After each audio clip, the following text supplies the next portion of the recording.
A mensagem de Jesus, Marcos capítulo 1, versos 15 e 16, ele chega dizendo, o tempo está cumprido, é chegado o reino de Deus, e diz, arrependei-vos e crede no Evangelho. Nós temos dois imperativos, arrependam-se e creiam. Agora, não nos seriam mandado arrepender se o homem não tivesse responsabilidade alguma no arrependimento.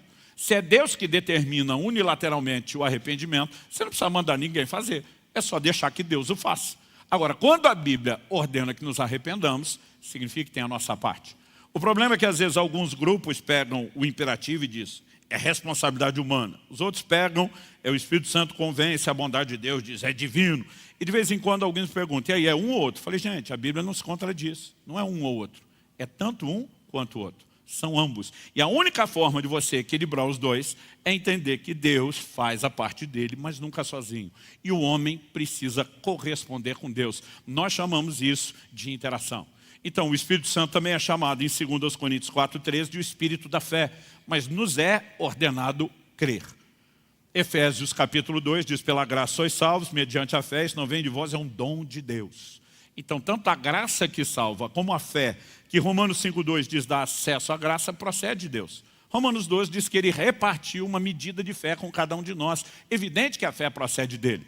Mas a minha responsabilidade de usar os recursos que me são oferecidos e de corresponder é inquestionável. Porque temos participação humana. Nós podemos falar sobre o que vem depois da conversão. Gálatas capítulo 5, verso 16, um texto que eu citei semana passada. Andai no Espírito e jamais satisfareis a concupiscência da carne. Andai é uma ordem que nos é dada. Logo nós temos uma responsabilidade. Agora, eu e você precisamos entender o seguinte. Se o Espírito Santo fizesse tudo sozinho, não precisaria nos ser mandado andar nele, caminhar nele. Mas só nos foi mandado porque nós temos responsabilidade. Romanos capítulo 8, verso 14 diz, pois todos os que são guiados pelo Espírito de Deus são filhos de Deus. A palavra traduzida guiado, um dos seus sentidos e possibilidade de tradução é ser tomado pela mão e ser conduzido até o destino final. Esse vai ser o assunto das nossas conversas nos próximos domingos. Mas quando a Bíblia diz que o Espírito guia, é importante entender que a Bíblia não diz que ele arrasta. Dá para entender a diferença? Então, ele não força, ele não te obriga. E eu quero que a gente possa olhar isso, não só na perspectiva da vida cristã. Eu quero que a gente possa, quando eu falo da vida cristã, no sentido de salvação, de santificação, de desenvolvimento daquilo que é pessoal. Quando falamos tanto da obra do Espírito Santo em nós, no sentido de experiências, como falamos da maneira como ele deseja nos usar, a operação dos dons, a unção, aquilo que diz respeito ao serviço e vai tocar a vida de outros, que eu quero chamar e classificar em segundo lugar agora de o mover do Espírito Santo. Isso também tem a natureza de interação.